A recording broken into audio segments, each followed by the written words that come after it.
You have faced storms before, and you are still standing. Hardship is not a punishment, it is preparation. You were not made for comfort, you were made for resilience.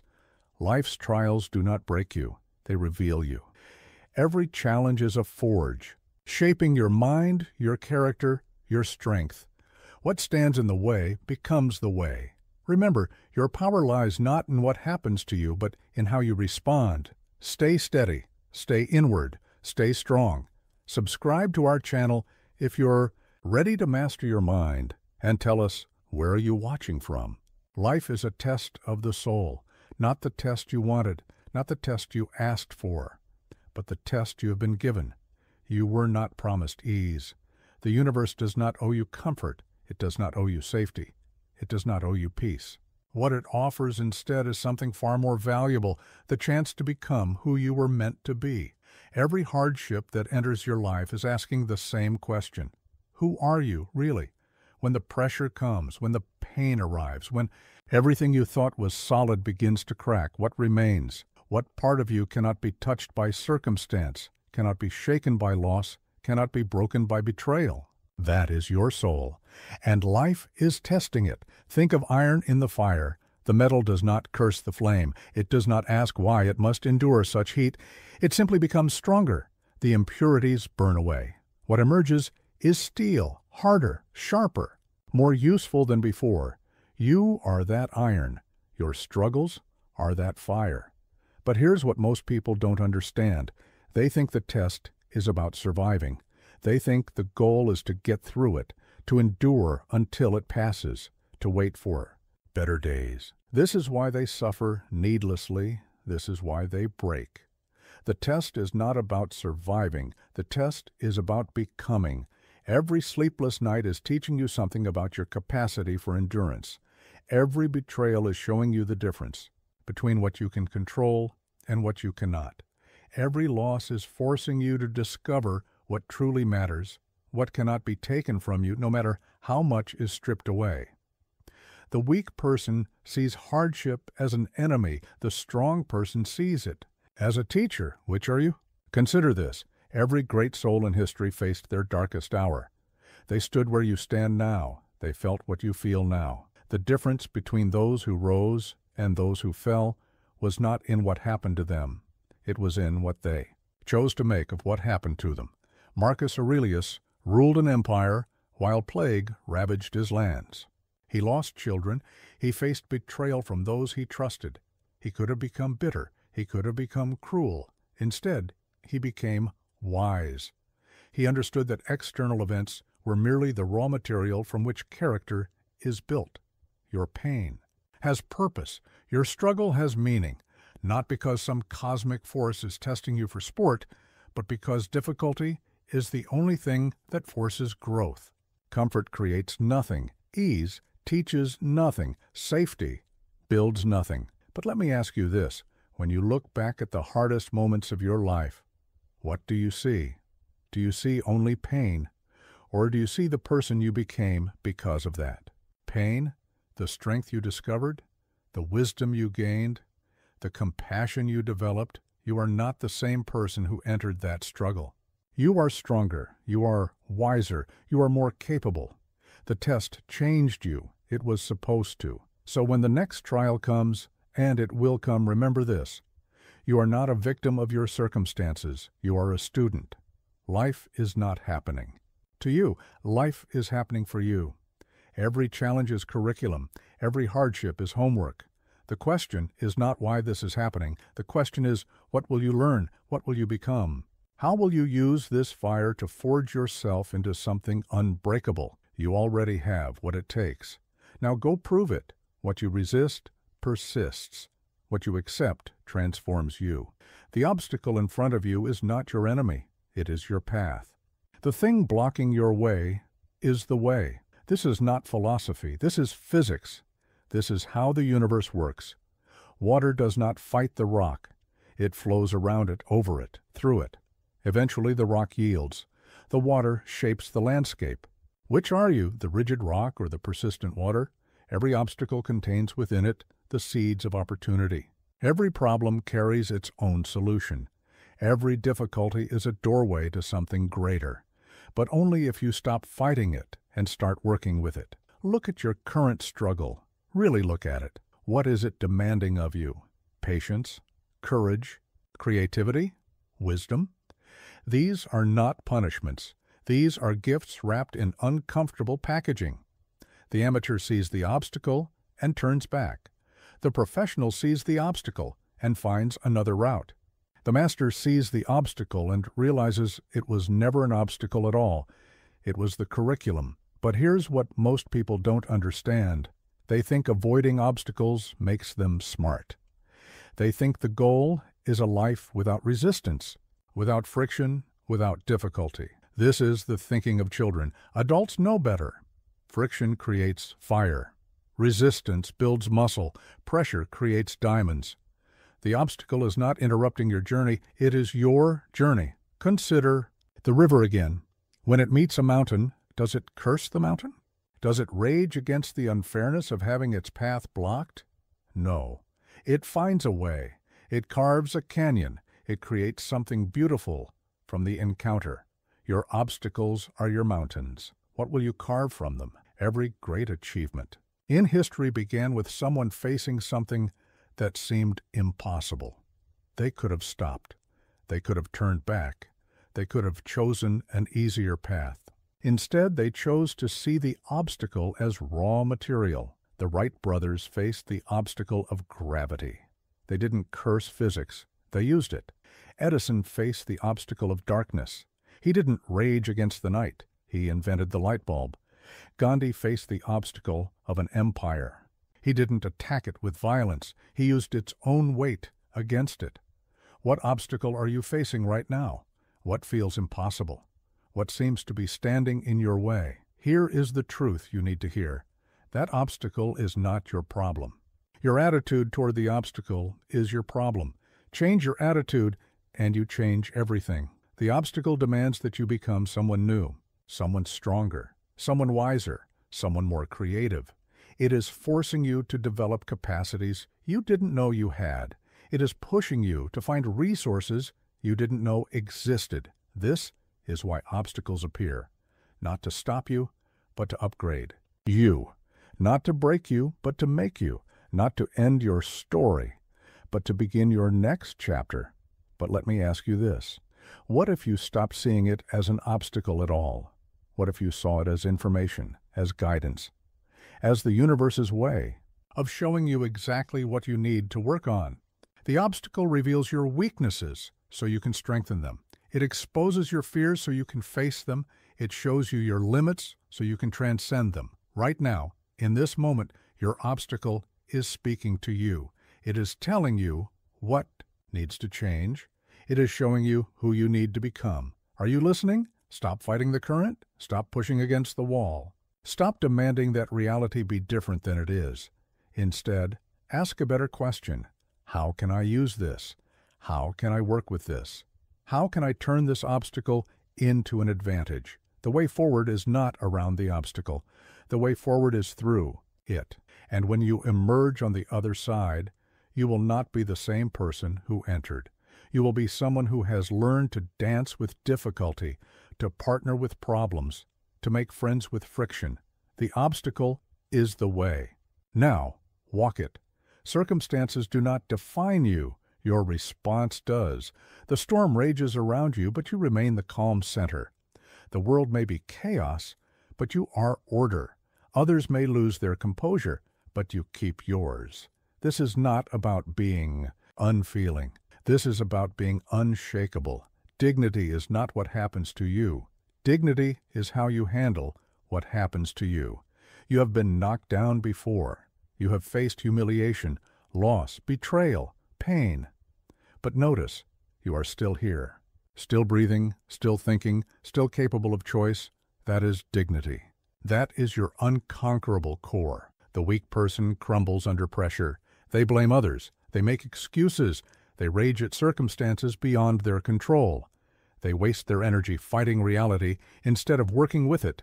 The strong person endures with grace. They take responsibility. They find solutions. They remain composed when others lose their minds. They understand that how you bear difficulty is more important than the difficulty itself. But here's what most people don't understand. Enduring with dignity doesn't mean being passive. It doesn't mean accepting abuse or injustice. It means maintaining your principles while navigating the storm. It means staying true to who you are, regardless of what others do. Think of a tree in a hurricane. The brittle tree fights the wind and snaps.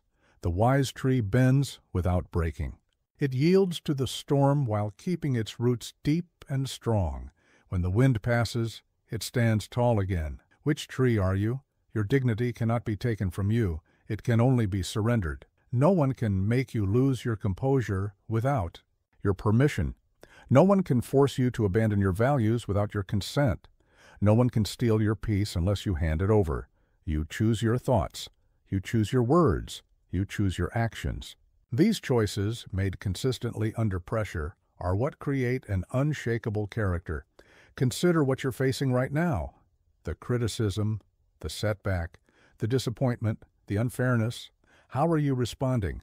Are you reacting like the brittle tree or the wise tree? Every moment of difficulty is an opportunity to practice dignity. Every insult is a chance to demonstrate composure.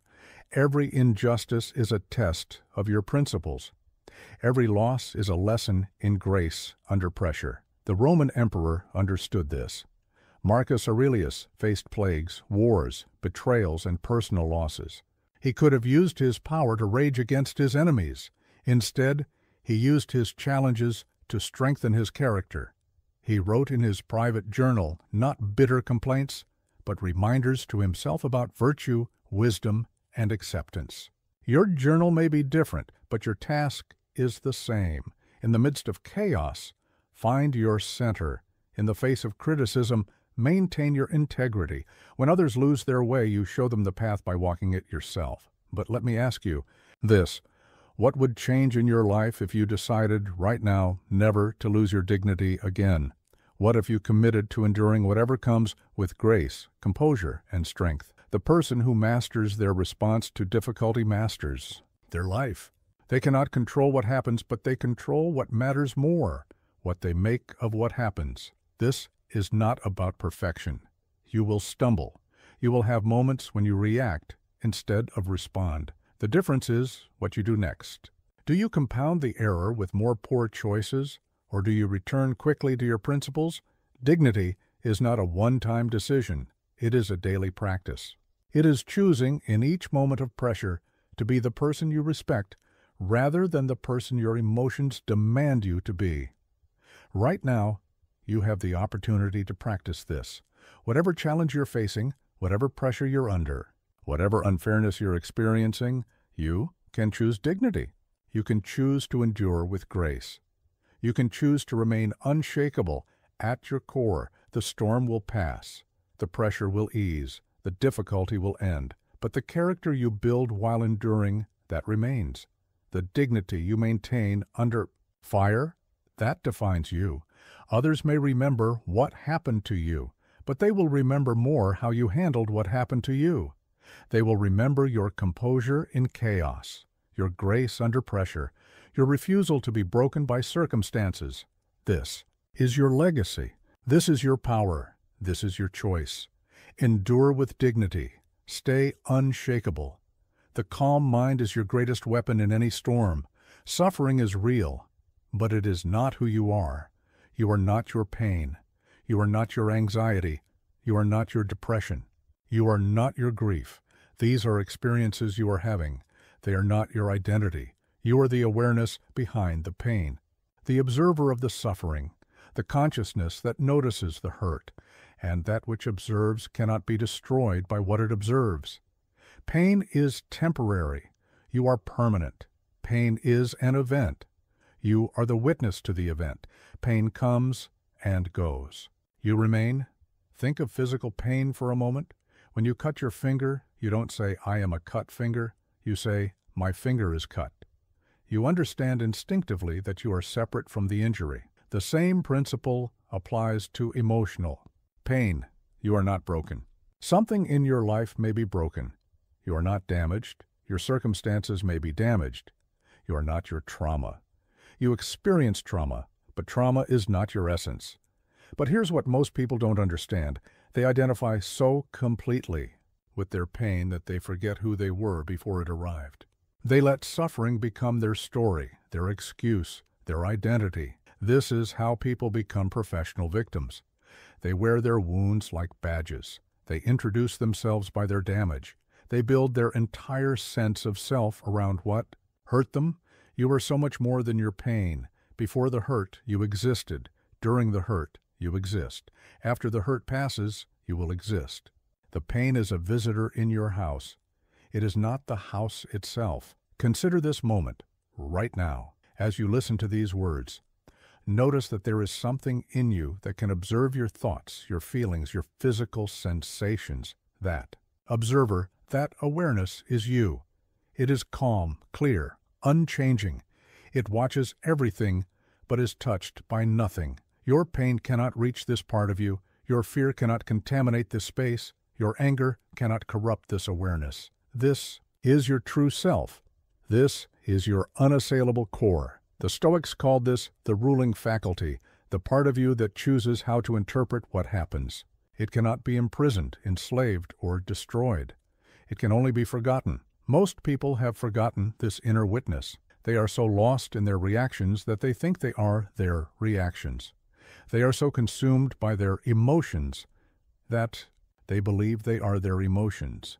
But you can remember, right now, in this moment, you can step back and notice the space between you and your experience. You can observe your thoughts without being your thoughts. You can feel your emotions without becoming your emotions. This is freedom. This is power. This is who you really are. Your pain is information. It tells you something needs attention. But you are not the information. You are the one receiving it. Your sadness is a signal. But you are not the signal. You are the one who can choose how to respond to it. But let me ask you this. What would change if you stopped identifying with your pain? What would shift if you remembered that suffering is something you experience, not something you are? The person who knows they are not their pain can move through pain differently. They don't resist it as much because they don't fear it will consume them. They don't cling to it because they don't need it for identity. They can let it flow through them and then let it go. This doesn't mean you ignore pain or pretend it doesn't matter. It means you relate to it from a position of strength. Rather than victimhood, it means you acknowledge it without drowning in it. Right now, whatever you're struggling with, whatever hurt you're carrying, whatever wound you're nursing, remember this. You are the sky, and pain is just weather passing through. Storms come and go. The sky remains. You have survived every difficult day of your life so far, not because you are your pain, but because you are something deeper, stronger, more enduring than any pain you could ever feel. The wound is not your identity. The scar is not your story. The hurt is not your essence. You are awareness itself. Calm, clear, unshakable awareness. Pain may visit, but it cannot stay. It may speak loudly, but it cannot define you. It may demand attention, but it cannot claim ownership. You are not your pain. You are the one who has the power to heal it. Learn from it and eventually release it. Remember who you are. Remember what you are. You are so much more than anything that has ever hurt you. Build a place inside yourself that hardship cannot reach. Your mind is your fortress. It is the one territory that remains unconquered when everything else falls. Armies may invade your land. Storms may destroy your possessions. People may betray your trust, but your thoughts remain your own. This fortress, however, must be built. It does not construct itself. It requires discipline, vigilance, and daily reinforcement. Most people leave their minds unguarded, open to every stray thought, every external influence, every emotional intruder. You cannot control what thoughts arise, but you can control which thoughts you entertain. You cannot stop the birds from flying overhead, but you can prevent them from building nests in your hair. Every thought you accept becomes part of your inner environment. Every belief you adopt shapes your reality. Every mental habit you cultivate determines your experience of life. What kind of fortress are you building? Is it strong enough to withstand the siege of doubt? Is it secure enough to repel the invasion of fear? Is it well stocked enough to endure the famine of hardship? The undisciplined mind is like a city with broken walls. Anything can enter. Worry walks through the gates unchallenged. Anger sets up camp in the central square. Despair takes residence in the highest tower. Soon you are no longer the ruler of your own domain, but the disciplined mind is different. It has guards at every entrance. It questions every visitor. It allows only what serves, what strengthens, what builds up rather than tears down. But here's what most people don't understand. They think controlling their thoughts means suppressing them or pretending they don't exist. This is like trying to stop a river by building a dam. Eventually the pressure becomes too great and everything floods. The wise approach is different. Acknowledge the thought, examine it, then choose whether to act on it. You are not your thoughts. You are the chooser of your thoughts. You are not the general of an army you cannot see. You are the commander who decides which orders to follow. Consider your current mental state. What thoughts have you been allowing to run free in your fortress? What fears have you given permanent residence? What worries have you appointed to positions of authority? It is time for a revolution in your inner kingdom. Time to reclaim your throne. Time to remember that you are the sovereign of your own consciousness. Marcus Aurelius knew this truth intimately. As emperor, he could command legions, but his greatest victory was commanding his own mind. In his private meditations, he constantly reminded himself to guard his thoughts, to choose his focus, to maintain his inner discipline. Your mind is bombarded every day with thousands of impressions, opinions, suggestions, and influences. Social media feeds you other people's anxiety. News programs inject fear directly into your consciousness. Casual conversations plant seeds of doubt and worry. But let me ask you this. Do you accept every stranger who knocks on your door? Do you believe every salesman who calls you? Do you trust every advertisement you see? Then why do you accept every thought that enters your mind without question? Your mind deserves the same protection you give your home, your family, your possessions. Actually, it deserves more protection because it is the source from which everything else flows. Build your fortress one thought at a time. When worry approaches, examine it. Is this thought helpful? Is it accurate? Is it necessary? If not, dismiss it. When fear knocks at your gates, question it. What evidence supports this fear? What purpose? Does it serve? If it serves no good purpose, refuse it entry. This is not about positive thinking or denying reality. This is about mental hygiene. This is about being selective with what you allow to influence your inner state. The strong mind is not the mind that never experiences negative thoughts. It is the mind that does not submit to them. It observes them, evaluates them, and chooses its response consciously rather than automatically. Right now, in this moment, you can begin building your fortress. You can start questioning the thoughts you've been accepting without examination. You can begin choosing your mental diet as carefully as you choose your physical diet. What thought patterns no longer serve you? What mental habits weaken rather than strengthen you? What fears have overstayed their welcome in your consciousness? Your mind is your most valuable possession.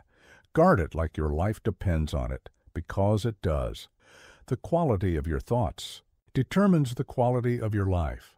The strength of your mental fortress determines how well you weather every storm. Discipline your thoughts, and you will free yourself from fear, anxiety, and despair. Your mind is your fortress. Make it impenetrable. The universe moves as it must. Your power lies in choosing your attitude, not your outcome. There are two types of people in this world: those who exhaust themselves trying to control everything, and those who focus their energy on controlling the only thing they actually can, themselves. Which are you? You cannot control the weather, but you can control whether you carry an umbrella. You cannot control other people's actions, but you can control your response to their actions. You cannot control the outcome of your efforts, but you can control The quality of your efforts. This is the fundamental wisdom that separates the wise from the foolish, the peaceful from the anxious, the strong from the weak, understanding what is within your control and what is not. Most of your suffering comes from trying to control what cannot be controlled. You waste energy demanding that reality be different than it is. You exhaust yourself fighting battles you cannot win.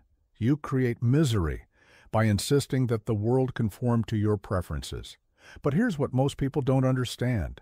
Letting go of control is not giving up. It is focusing your power where it can actually make a difference. It is strategic, not passive. It is wisdom, not weakness. Think of a skilled sailor.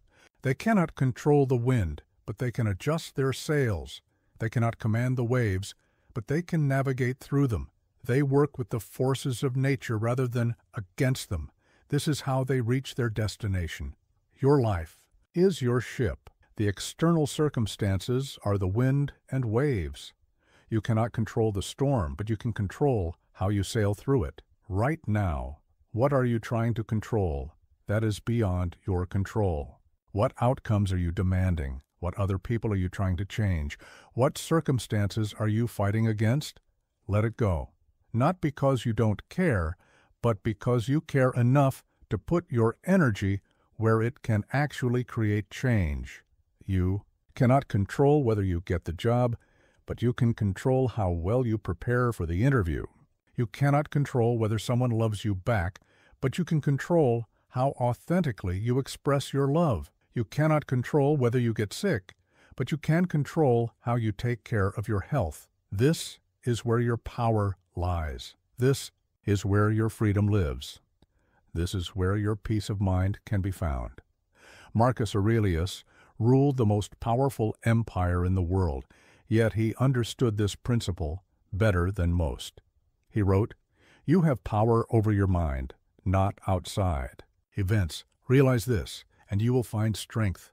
Even an emperor could not control everything, but he could control his response to everything. The person who learns this lesson stops being a victim of circumstances and becomes a master of their own experience. They stop wasting time complaining about what they cannot change and start investing time in what they can change. But let me ask you this. What would your life look like if you completely let go of trying to control outcomes and focused entirely on controlling your efforts, your attitude, your responses? You would sleep better because you wouldn't lie awake worrying about things beyond your influence. You would have more energy because you wouldn't waste it on futile battles. You would feel more peaceful because you wouldn't be in constant conflict with reality. This doesn't mean you become passive or stop caring about results. It means you detach from results while remaining fully engaged in the process. You do your best and let the universe handle the rest. The farmer plants the seed, waters it, and tends the soil. But the farmer cannot make the seed grow. That is beyond human control. The wise farmer focuses on what they can do and trusts nature to do what only nature can do. What seeds are you planting in your life? Are you tending them well? Or are you exhausting yourself trying to force them to grow on your timeline, in your way, according to your expectations? Release your grip on the outcome. Tighten your grip on your effort. This is the path to both effectiveness and peace. The universe is vast and complex. Forces beyond your understanding are constantly at work. You are one small part of an enormous system. Fighting against this system is like a wave trying to control the ocean. Instead, learn to flow with the currents while maintaining your direction. Learn to bend with the wind while keeping your roots strong. Learn to accept what you cannot change while changing what you can. Your power is not in controlling the world. Your power is in controlling yourself within the world. Focus there. That is enough. That is everything. Look back. You have endured. You have risen. Let your history remind you of your strength. You are stronger than you think. The proof is in your past. The evidence is in your survival. The testimony is in the fact that you are here, listening to these words, still breathing, still fighting, still hoping. Every challenge you face today is not the first challenge you have faced. Every pain you feel now is not the first pain you have felt. Every fear that grips you is not the first fear you have conquered. You have a track record, a history of overcoming, a resume of resilience. Why do you forget this when the next difficulty arrives? Think back to the hardest moment of your life so far. The time when you thought you couldn't go on, when you believed you wouldn't make it through, when everything seemed impossible, hopeless, finished. You made it through. You survived. You found a way forward when there seemed to be no way. You discovered strength you didn't know you had. You endured what felt unendurable. That person who survived that crisis, that is who you are. That strength that carried you through, that strength still lives in you. That resilience that saw you to the other side, that resilience is still available to you. But here's what most people don't understand. They treat each new challenge as if it's their first challenge. They act as if they have never faced difficulty before. They forget their own power, their own history, their own capacity to overcome. This is why they panic. This is why they despair. This is why they surrender before the battle has even begun. They have amnesia about their own strength. Your past is not just history, it is evidence. Evidence of your ability to survive, evidence of your capacity to adapt, evidence of your power to overcome whatever life puts in front of you. Remember, the job you lost that seemed like the end of the world until you found a better one. Remember the relationship that broke your heart until you discovered you were stronger than you knew. Remember the diagnosis that terrified you until you learned to live with courage instead of fear. Each time you thought it was over, you were wrong. Each time you believed you couldn't handle it, you proved yourself wrong. Each time you wanted to give up, something inside you refused to quit. That something is still there. That refusal to be broken is still active. That inner strength is still available. Marcus Aurelius faced plagues that killed millions. He watched his children die. He dealt with constant military threats and political betrayals. Any one of these challenges could have destroyed him. Instead, they refined him. They revealed what he was made of. At the end of his life, he could look back and see not a trail of defeats, but a pattern of endurance. Not a history of victimhood, but a legacy of strength. What pattern do you see when you look at your own life? What legacy of strength have you been building without even realizing it? But let me ask you this. If you could survive everything that brought you to this moment, what makes you think you can't survive what comes next? The current challenge feels overwhelming because it's present, it's immediate, it's right in front of you. But so was every previous challenge when you faced it. And yet here you are. You didn't just survive your past difficulties, you grew from them, you learned from them, you became wiser, stronger, more capable because of them. The same will be true of your current struggles. One day, you will look back at what you're facing right now and see it as another chapter in your story of resilience. Another example of your ability to endure. Another proof of your unbreakable spirit. You are not fragile. You are not weak. You are not helpless. Your history proves otherwise. Your survival is your testimony. Your endurance is your evidence. The person who made it through yesterday is the same person who will make it through today. The strength that carried you before will carry you again. The resilience that saw you through past storms will see you through this one. Stop underestimating yourself. Stop forgetting your own power. Stop acting like you're facing your first battle when you're actually a seasoned warrior. You've survived worse. You've overcome greater odds. You've endured deeper pain. You've found your way through darker valleys. This too you will survive. This too you will overcome. This too will become part of your testimony of strength. Remember who you are. Remember what you've already survived. Remember that you are tougher than your toughest day. Not every thought deserves your belief. Speak to yourself as a wise commander, not a frightened victim. The voice in your head never stops talking. It comments on everything. It judges every situation. It predicts every outcome. It tells you who you are, what you can do, what you should fear, what you should avoid. But here's the question you must ask. Is this voice your friend or your enemy? For most people, the inner dialogue is harsh, critical, fearful, and destructive. It tells them they're not good enough, smart enough, strong enough. It reminds them of every failure, every mistake, every embarrassment. It predicts disaster and expects the worst. This is not wisdom. This is sabotage. Your inner voice should be your greatest ally, not your worst enemy. It should encourage you, guide you, strengthen you. It should speak to you with the same kindness and wisdom you would offer a dear friend facing the same challenges. But here's what most people don't understand. They think they have no control over this inner dialogue. They believe they must accept whatever their mind tells them. They assume the voice in their head is telling them the truth. This is false. You are not the voice, you are the listener. You can choose which thoughts to believe and which to dismiss. You can train your inner dialogue to serve you rather than sabotage you. Think of your mind as having two voices, the voice of fear and the voice of wisdom. The voice of fear speaks loudly and urgently. It catastrophizes. It assumes the worst. It paralyzes you with doubt and worry. The voice of wisdom speaks calmly and clearly. It sees reality without distortion. It offers perspective. It reminds you of your strength and capability. Which voice are you listening to right now? The voice of fear tells you, you can't handle this. This is too much. You're going to fail. Everyone will judge you. Nothing ever works out for you. The voice of wisdom tells you, you have handled difficult things before. This is challenging, but manageable. You will learn and grow from this experience. What others think is not your concern. You have the power to create positive outcomes. Same situation, two completely different interpretations. Which one serves you better? Marcus Aurelius mastered this practice.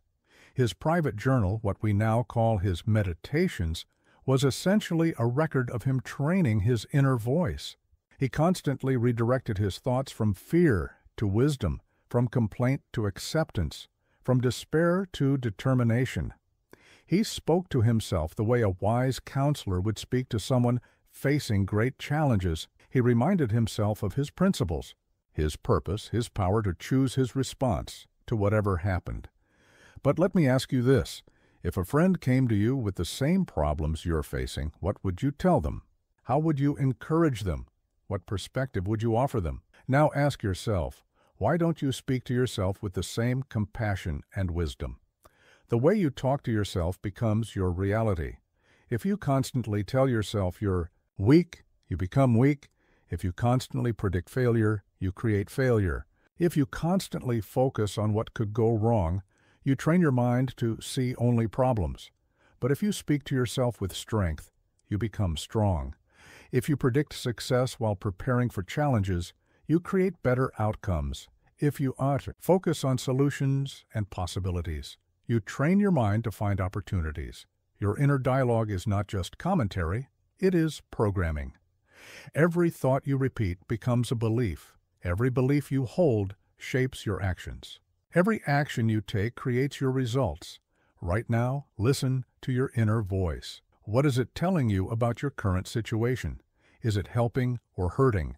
Is it empowering or discouraging? Is it wise or fearful? If it's not serving you, change it, challenge it. Replace it with something better. Instead of, I can't do this, try, this is difficult, but I can learn to handle it. Instead of, everything always goes wrong, try, I've overcome challenges before, and I will again. Instead of, I'm not strong enough, try, I am stronger than I realize, and I'm getting stronger every day. This is not positive thinking or self-deception. This is mental discipline. This is choosing to focus your mind on what serves your growth, rather than what feeds your fears. Your inner voice is your constant companion. It will speak to you for the rest of your life. Make sure it's speaking words that build you up rather than tear you down. Control the inner dialogue. Speak to yourself as a wise commander who believes in your ability to face whatever comes. Your mind will follow where your words lead. Pain is part of life, but suffering, dwelling, resisting, resenting. That is optional, and it can be unlearned. There is a difference between pain and suffering, though most people confuse the two. Pain is what happens to you. Suffering is what you do with what happens to you. Pain is the physical sensation when you touch a hot stove. Suffering is replaying the burn in your mind for hours afterward, cursing yourself for being careless, and avoiding all stoves from now on. Pain is losing someone you love. Suffering is refusing to let them go, building shrines to your grief, and choosing to live in the past rather than the present. Pain is unavoidable. Suffering is optional. The body feels pain. The mind creates suffering. Pain is a signal that something needs attention. Suffering is the story we tell ourselves about that signal. You cannot eliminate pain from life, nor should you try. Pain teaches, pain protects, pain guides. Without physical pain, you would burn yourself repeatedly. Without emotional pain, you would never learn the difference between healthy and unhealthy relationships. But suffering serves no useful purpose. Suffering is pain plus resistance. It is pain plus resentment. It is pain plus the refusal to accept what has already happened. But here's what most people don't understand. They think suffering is proof that they care. They believe that if they stop suffering, they stop loving. They fear that accepting pain means becoming callous or indifferent. This is confusion. You can feel pain without suffering. You can grieve without drowning. You can hurt without becoming a victim. You can care deeply without torturing yourself. The wise person feels pain fully when it arises and then lets it move through them. They don't resist it, amplify it, or cling to it. They experience it cleanly, learn from it, and release. The unwise person, feels pain and then adds layers of suffering on top of it. They resist what has already happened. They resent what they cannot change. They replay painful events endlessly in their minds. Which approach do you take? Consider your current struggles. How much of what you're experiencing is actual pain, and how much is self-created suffering? How much is the situation itself? And how much is your resistance to the situation? Marcus Aurelius lost multiple children, a pain no parent should have to bear. But he understood the difference between grieving their loss and torturing himself with endless what-ifs and if-onlys. He felt the pain of loss without adding the suffering of resistance. He wrote, "Today I escaped anxiety, or no, I discarded it because it was within me, in my own perceptions, not outside." The anxiety was not external. The suffering was not imposed by outside forces. It was created internally by his own thoughts about external events. And because it was created internally, it could be discarded internally. But let me ask you this. What suffering are you carrying that you could choose to release right now? What resentment are you nurturing that serves no purpose? What resistance are you maintaining that only creates more pain? Suffering often becomes a habit. We get so used to our patterns of resistance that we don't notice we're creating our own misery. We replay old hurts. We rehearse future fears. We build elaborate stories about why we're victims. Breaking these habits requires awareness first, then choice. You must notice when you're adding suffering to pain. You must catch yourself in the act of resistance and choose a different response. This doesn't mean becoming emotionless or indifferent. It means responding to life's inevitable pains with wisdom rather than reactivity. It means feeling what needs to be felt without amplifying it through mental drama. The person who learns this distinction finds freedom in the midst of any circumstance. They can face loss without drowning in despair. They can experience setbacks without creating stories of victimhood. They can feel hurt without building walls around their hearts. Right now, examine your relationship with whatever is causing you pain. Are you experiencing the situation cleanly, or are you adding layers of suffering through resistance, resentment, or endless mental replay? Pain will come and go throughout your life. This is the human condition. But suffering, that choice to resist, resent, and replay, that can end today.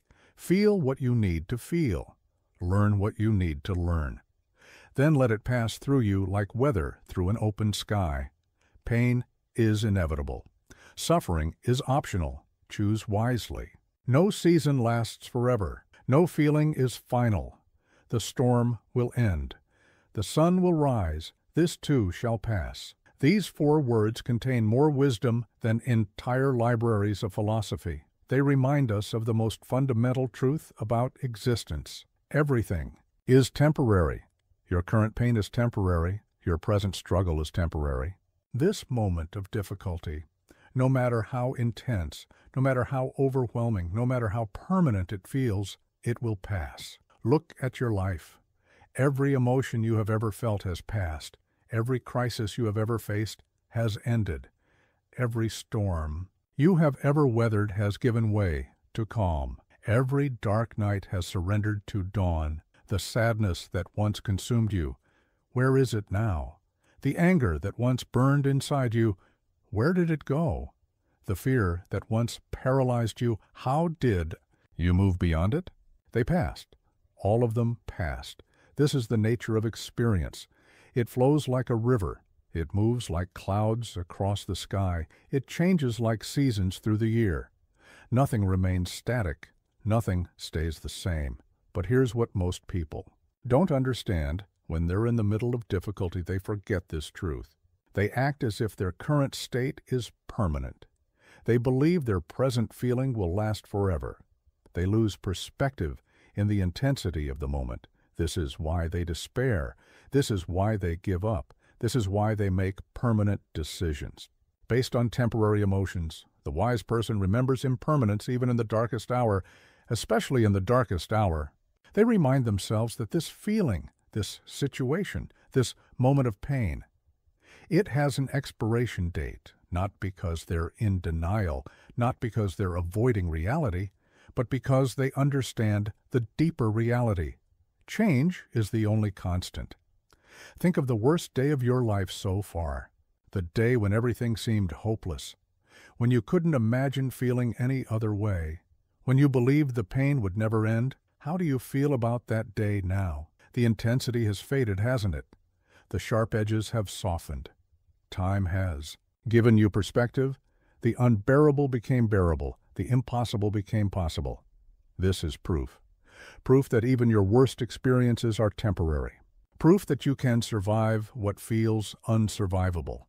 Proof that this too shall pass. Marcus Aurelius understood this deeply. He wrote, "How much more grievous are the consequences of anger than the causes of it?" He knew that our reactions to events often last longer than the events themselves.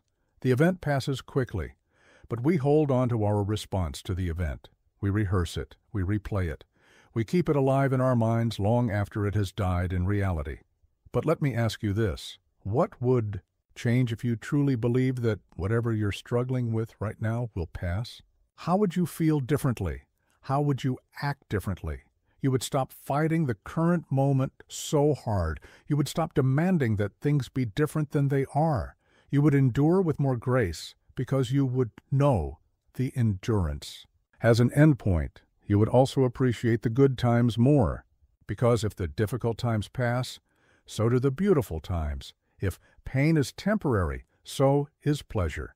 If struggles end, so do celebrations. This awareness makes you more present, more grateful, more able to fully experience both the depths and the heights without getting lost in either. Right now, whatever you're facing, whatever you're feeling, whatever seems overwhelming or permanent, remember this ancient wisdom. Repeat these words. This too shall pass. Your anxiety will pass. Your heartbreak will pass. Your confusion will pass. Your fear will pass. Your anger will pass. Your loneliness will pass. This doesn't minimize your current experience. It doesn't invalidate your feelings. It simply reminds you that feelings, by their very nature, are temporary visitors. Let them visit. Let them speak their message. Let them teach what they came to teach. But don't let them move in permanently. Don't give them more power than they deserve. The storm clouds above you now will move on. The sun behind them will emerge. The peace you seek is not something you must create.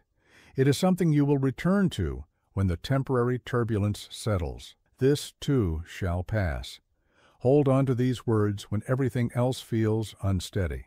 They are an anchor in the storm, a light in the darkness, a promise that change is coming. The only thing that never passes is your capacity to endure what passes. That remains. That is permanent. That is unshakable. This too shall pass. And you will still be here when it does. Even in pain, something remains. Your breath, your will, your reason. And where there is reason, there is power. When everything is falling apart, what remains? When the worst has happened, what is still intact? When you have lost what you thought you could not live without, what do you still possess? More than you think, more than you realize, more than your pain allows you to see, you still have your breath. As long as you breathe, you have life. As long as you have life, you have possibility. As long as you have possibility, you have hope. You still have your mind.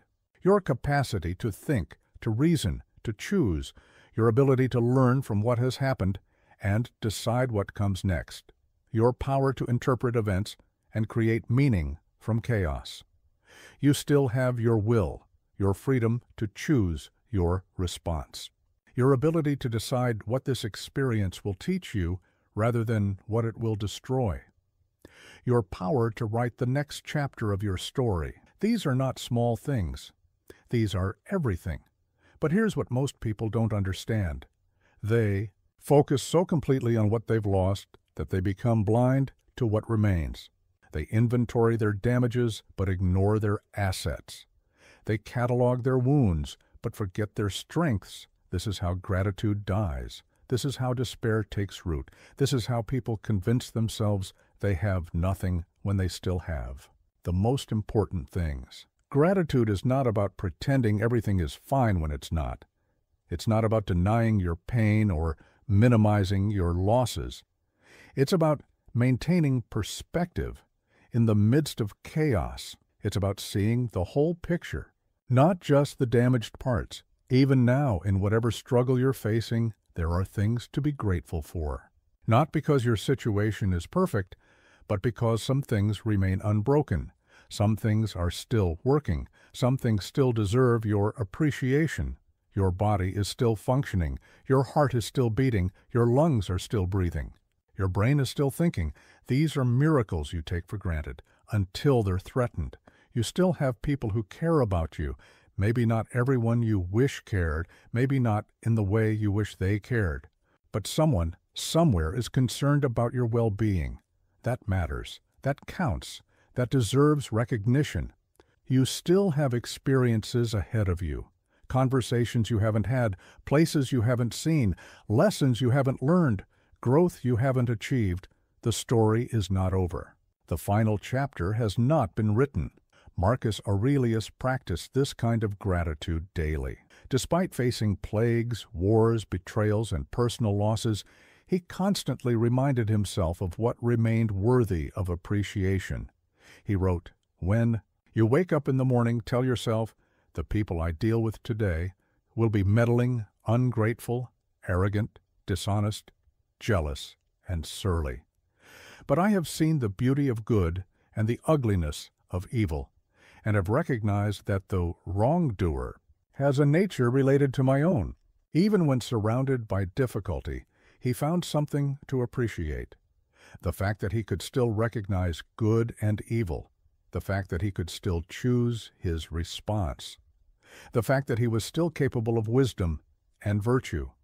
But let me ask you this: what would change in your current situation if you spent as much time noticing what's working as you do focusing on what's broken?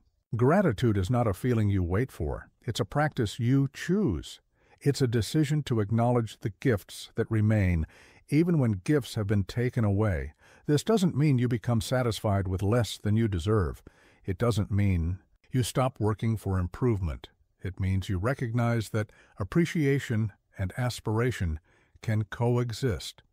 You can be grateful for what you have while still working for what you want. Right now, in this moment, what can you find to appreciate? What is still functioning in your life? What support do you still have? What possibilities remain open to you? Start small if you need to. Gratitude for your next breath. Appreciation for your ability to hear these words. Recognition that you have survived everything life has thrown at you so far.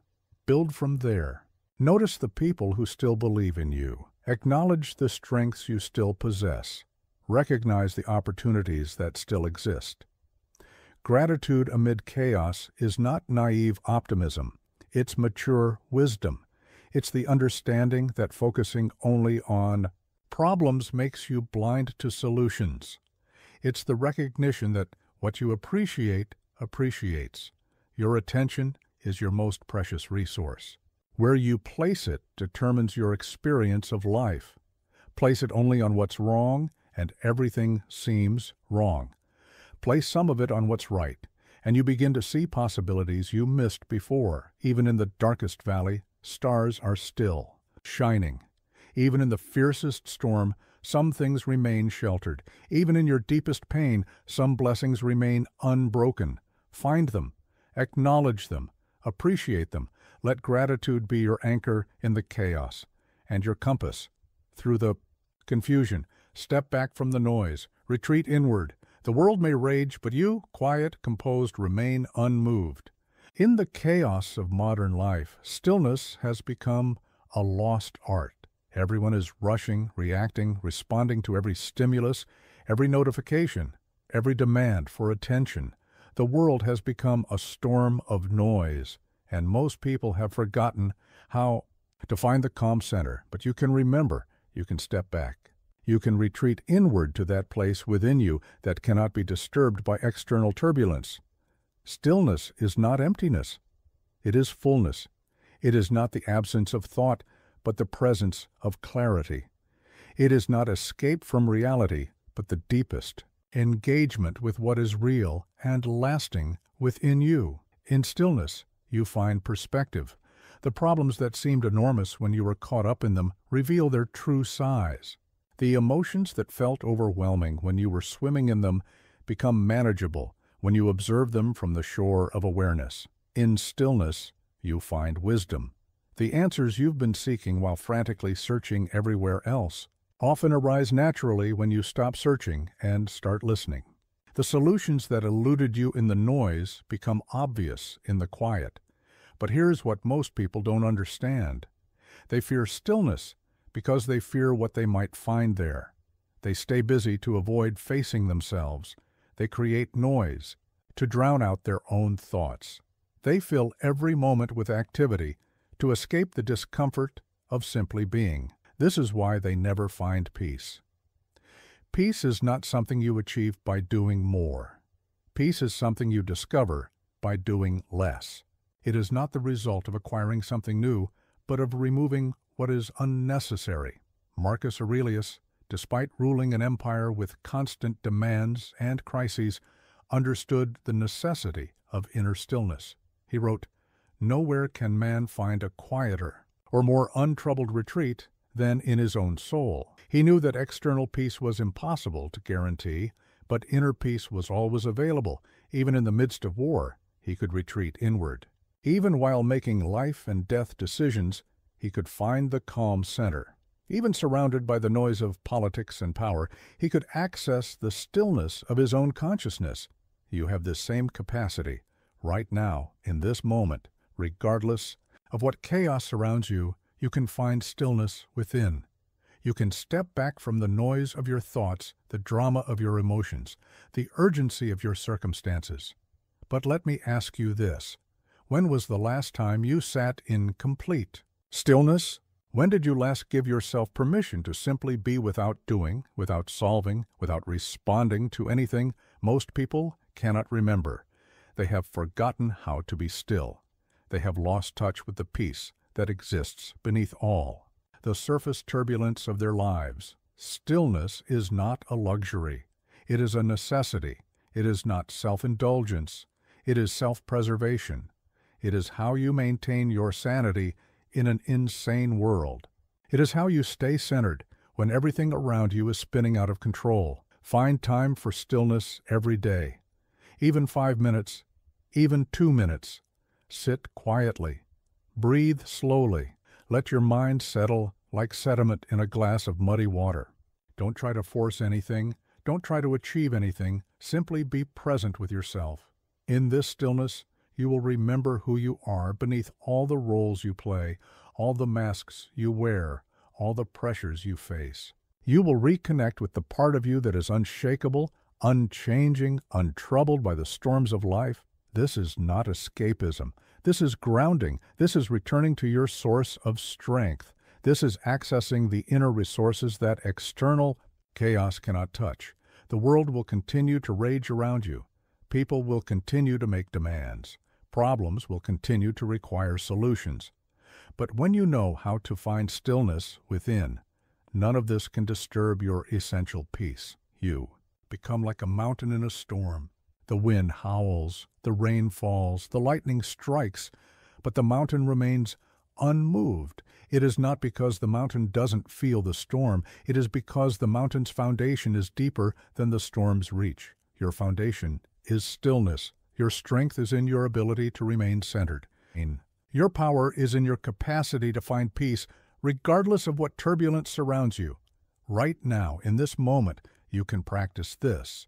Close your eyes. Take 3 deep breaths. Let everything else fade into the background. Find that quiet place within you that has always been there, waiting for your return. This is your refuge. This is your sanctuary. This is your unshakable center. Visit it often. Live from it always. In stillness, you find not emptiness, but fullness, not escape, but engagement, not weakness, but the deepest strength. The world may rage, but you remain unmoved. Hardship is not unique to you. All great souls have suffered. What matters is how they rose. You are not alone in your struggle. You are not the only one who has faced hardship. You are not uniquely cursed, specially targeted, or singularly unfortunate. Suffering is the human condition. Difficulty is the universal experience. Pain is the price of admission to consciousness. No one escapes the fire. Everyone gets tested. Everyone faces their breaking point. The difference between those who rise and those who fall is not in what happens to them. It is in what they make of what happens to them. Every great soul in history has been forged in the furnace of adversity.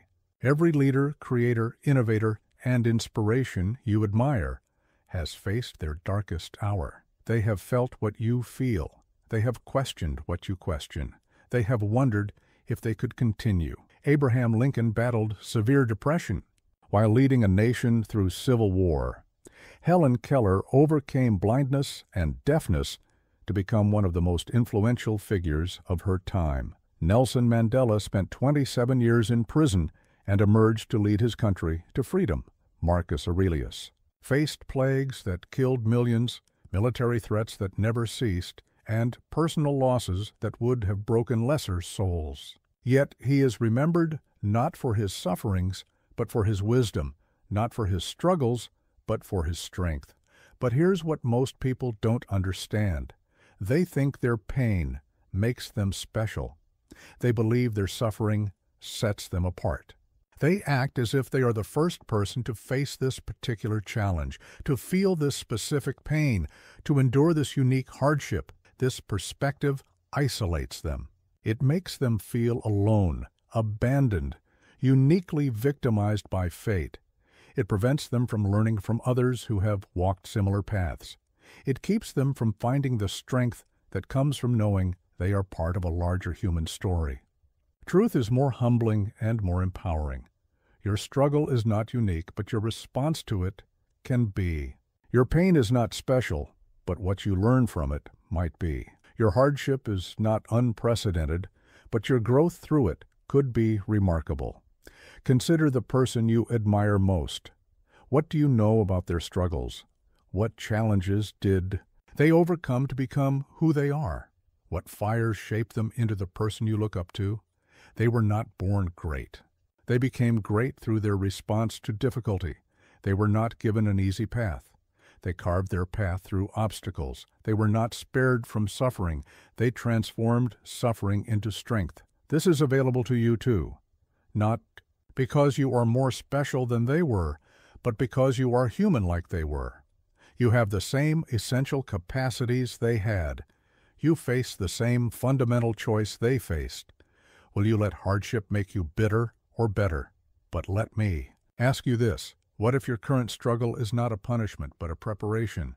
What if this difficulty is not evidence that life is against you, but proof that life is preparing you for something greater? Every great achievement requires great preparation. Every significant contribution demands significant testing. Every meaningful impact necessitates meaningful sacrifice. You are not being singled out for suffering. You are being prepared for significance. You are not being punished for something you did wrong. You are being strengthened for something you will do right. The fire that seems designed to destroy you is actually designed to refine you. The pressure that feels unbearable is creating the strength you will need for what comes next, the testing. That seems unfair as revealing capacities you didn't know you possessed.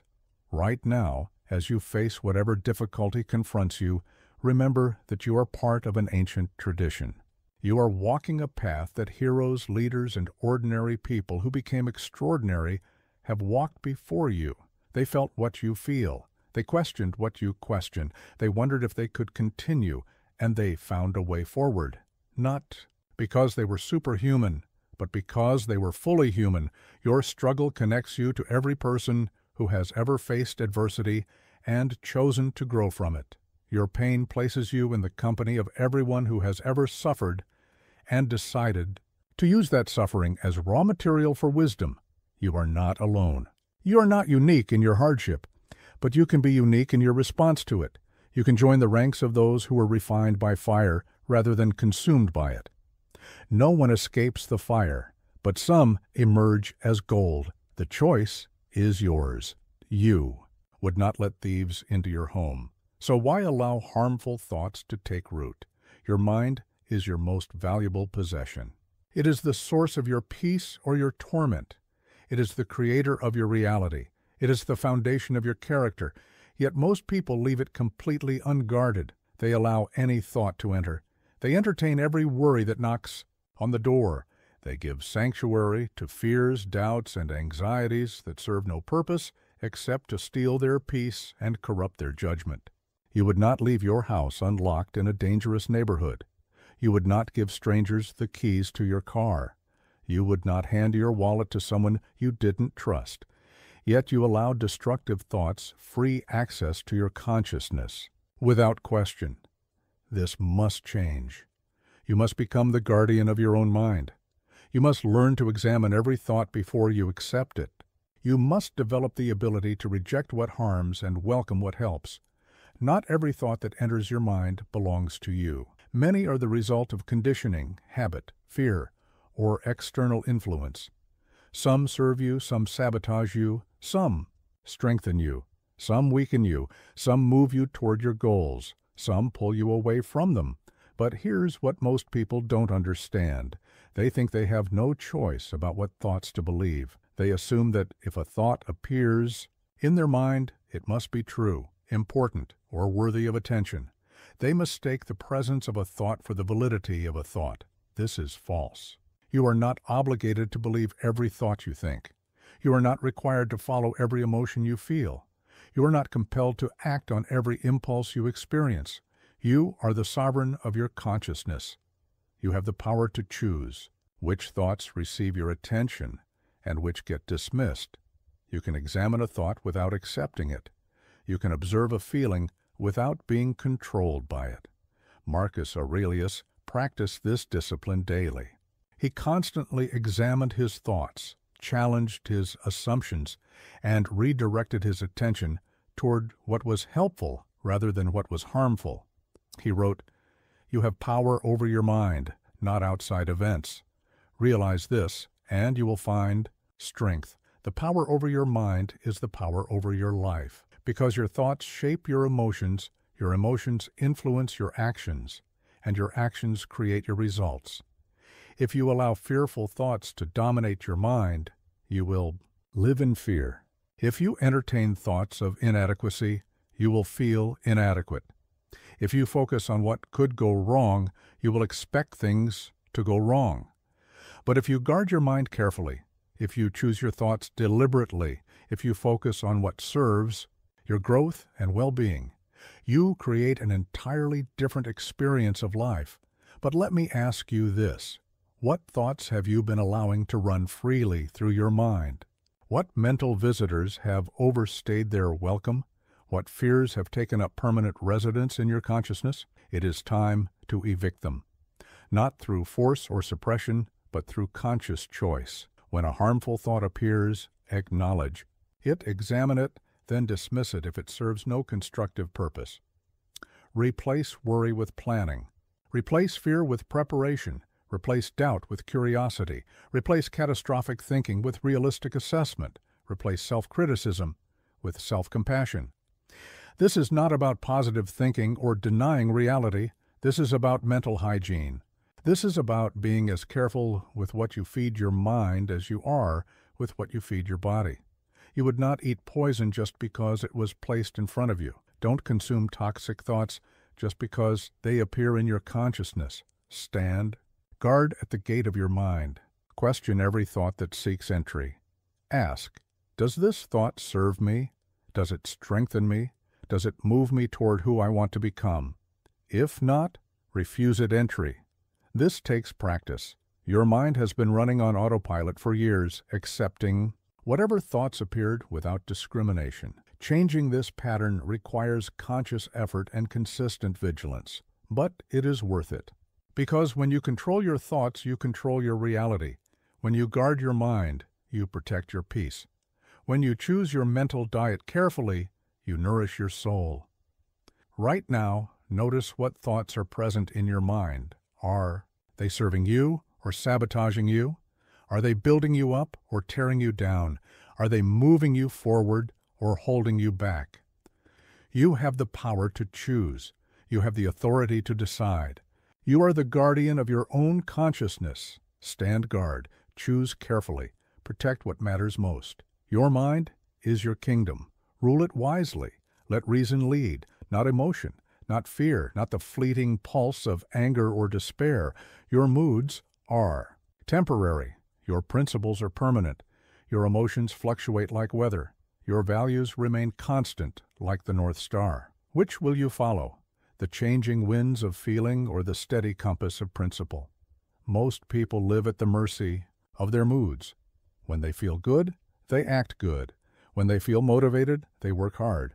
When they feel loving, they are kind. When they feel confident, they take risks. But what happens when the mood changes? When motivation disappears? When love feels distant? When confidence wavers? They stop acting according to their values and start reacting according to their feelings. This is why their lives lack consistency. This is why their relationships suffer. This is why their progress stagnates. They have made their emotions the master of their choices instead of making their principles the guide for their actions. But here's what most people don't understand. Emotions are information, not instructions. They tell you something about your current state, but they should not dictate your behavior. They are data to consider, not commands to obey. Fear tells you to pay attention, not to run away. Anger tells you something matters to you, not to attack others. Sadness tells you something has been lost, not to give up on life. Joy tells you something is working, not to become careless. The wise person feels their emotions fully, but does not let emotions make their decisions. They acknowledge their moods without being controlled by their moods. They use feelings as information while letting principles guide their actions. Marcus Aurelius understood this deeply. He felt fear in battle, but did not flee. He experienced grief over lost loved ones, but did not abandon his duties.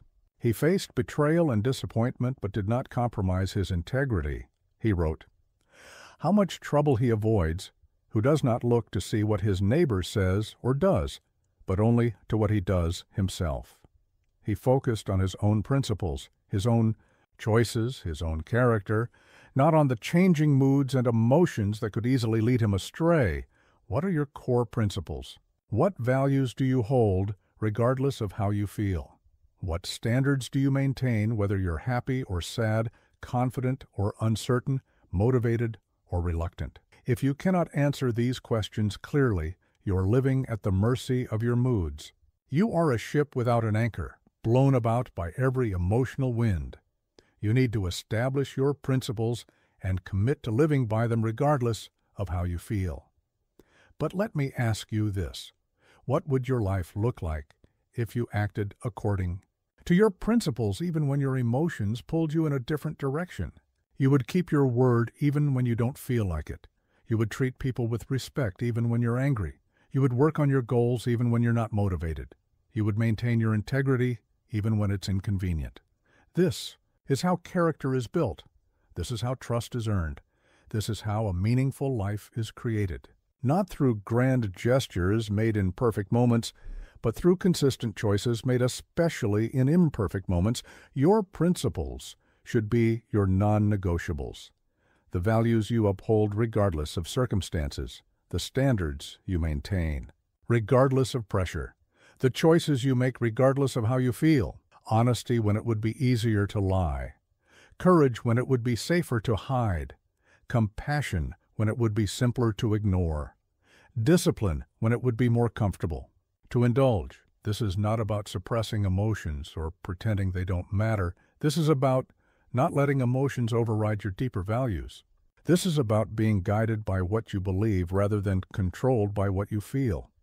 Right now, think about a decision you need to make or an action you need to take. What do your emotions tell you to do? What do your principles tell you to do? If they're different, which will you follow? The person who consistently chooses principles over moods becomes someone others can count on, someone who can count on themselves, someone whose word means something, someone whose character remains steady regardless of external circumstances. Your emotions will change 1,000 times between now and the end of your life, but your principles can remain constant.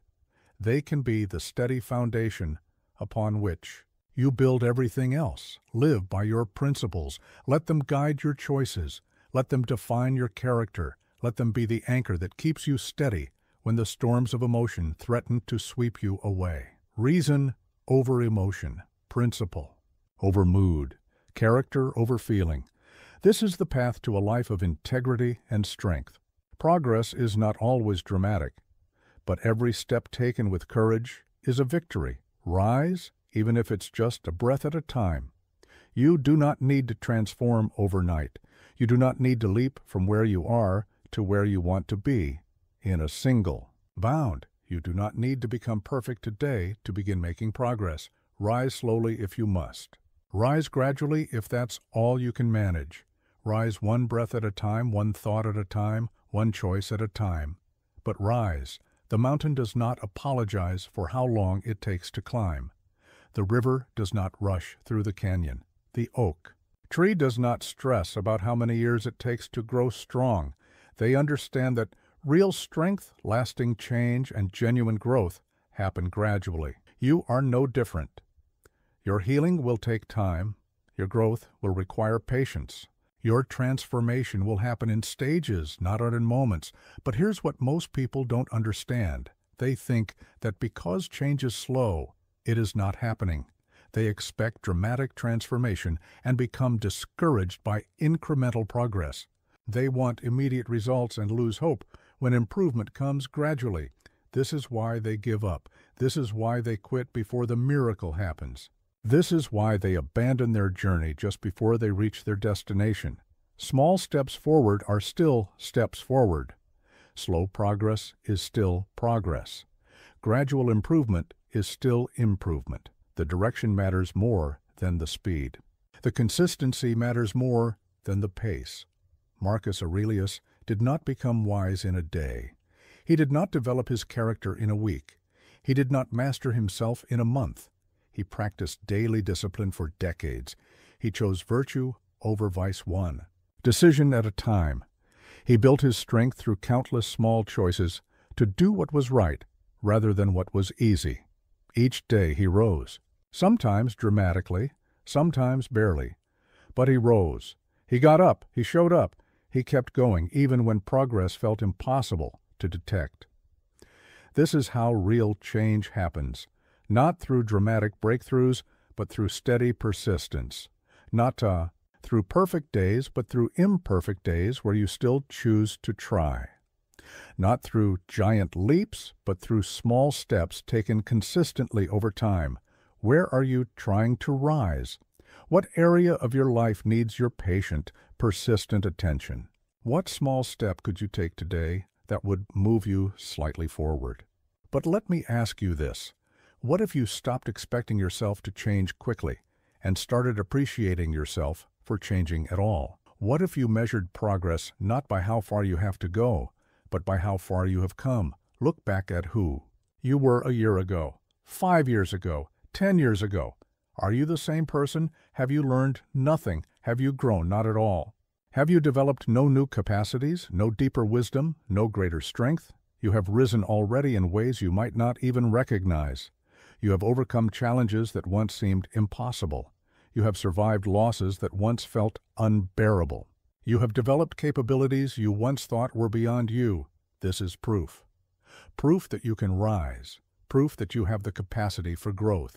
Proof that change is not only possible, but inevitable when you commit to it. Right now, in this moment, you can begin rising again, not dramatically, not perfectly, but genuinely.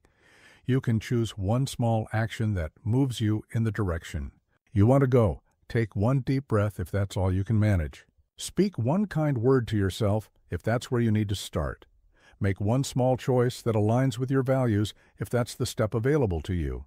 These are not small things. These are everything. These are the building blocks of transformation. These are the seeds of the person you are becoming. The person who rises slowly but consistently will eventually reach heights that the person who tries to leap but gives up quickly will never see. Patience with yourself is not weakness. It is wisdom. Gradual progress is not failure. It is how lasting change actually happens. You do not need to be perfect. You do not need to be fast. You do not need to impress anyone with the speed of your transformation. You just need to keep rising, keep growing, keep choosing the next right thing. Some days you will rise like the sun, bold, bright, and dramatic. Other days you will rise like the dawn, slow, gentle, and barely perceptible.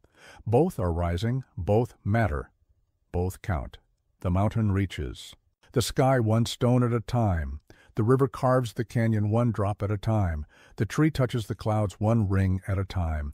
You will become who you are meant to be one choice at a time, one breath at a time, one day at a time.